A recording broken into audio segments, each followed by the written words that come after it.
In the spring of 1933, 6,000 people were loaded onto barges and sent down a river in Siberia.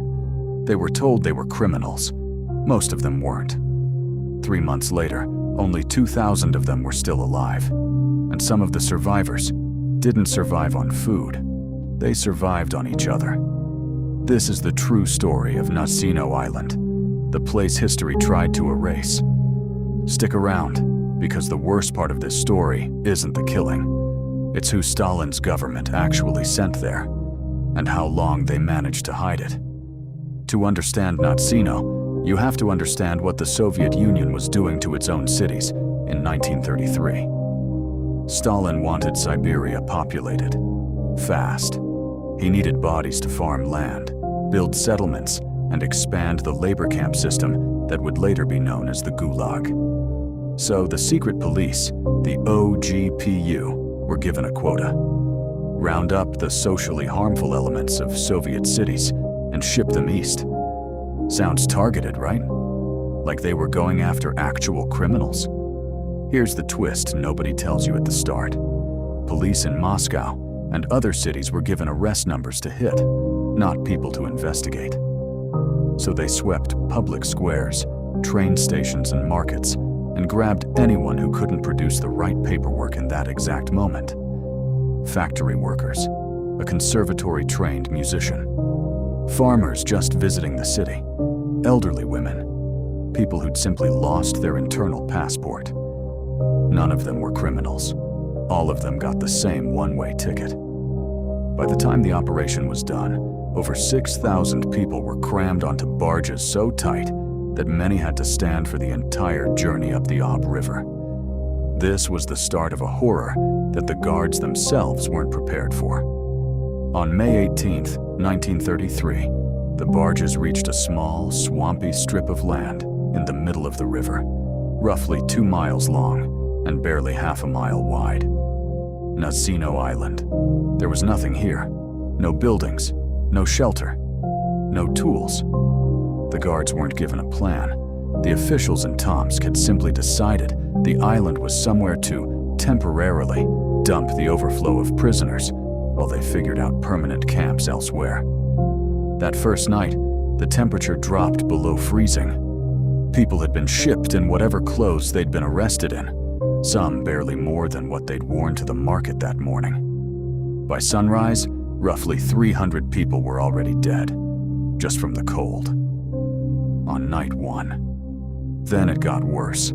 Guards eventually dumped sacks of flour onto the island, but there was no way to cook it. No ovens, no pots, no clean water. Desperate people tried mixing it with river water and eating it raw, which caused sickness that spread through the camp like wildfire. Within days, fights over the flour turned fatal. Gangs began to form. The stronger prisoners started controlling what little food existed, and anyone who resisted was beaten or killed in the open, in full view of the armed guards, who did nothing to stop it. And this is where the story crosses a line most true crime stories never have to. Barely a week in, doctors sent to inspect the island started finding bodies with flesh missing. Not from wildlife, from people. Survivors later testified that the starving and the desperate began identifying which of the dying were close enough to death that killing them early felt almost like mercy, and then using their bodies to survive one more day. One local villager, decades later, described an elderly woman who managed to escape the island. Her legs had been mutilated. The flesh from her calves had been cut away while she was still alive, cooked over a fire, and eaten by other prisoners desperate enough to do the unthinkable just to survive one more night. She lived. She was in her 40s. She looked 70. Islanders on the nearby riverbank began calling it exactly what it had become: Ostrov Smrti, the island of death. And the guards? They weren't stopping any of it. Their main concern was preventing prisoners from swimming to the mainland. Anyone who tried was simply shot in the water. By the time flour shipments increased and rage over food shortages boiled into open riots, Soviet guards opened fire directly into the crowds, just to restore order. This went on not for one night, not for 1 week, for 13 weeks. Here's the part of this story that should genuinely disturb you. A Soviet Communist Party official named Vasily Velichko was eventually sent to inspect what was happening on Nazino. What he found horrified even him. A hardened Soviet bureaucrat in the middle of Stalin's USSR. He wrote a full, detailed report and sent it up the chain to Moscow, expecting punishment for what had happened. And for a moment, it actually worked. Officials were alarmed. A few camp guards were arrested. There was a brief, quiet internal investigation. And then, nothing. The report was buried, filed away. Stalin's government simply erased Nazino Island from the record. No public trial, no public acknowledgement, no warning to anyone that this camp, with a design flaw that basically guaranteed mass death, had ever existed. Velichko himself never spoke publicly about what he saw for the rest of his life. The truth about Nazino Island didn't come out to the world until 1994, 61 years later, long after the Soviet Union itself had collapsed. An entire tragedy, thousands of innocent people wiped from history because it was inconvenient to admit. By the time Soviet officials finally shut the camp down and evacuated the island in July of 1933, the numbers were almost impossible to process. Of the roughly 6,700 people originally sent to Nazino, only about 2,000 were still alive.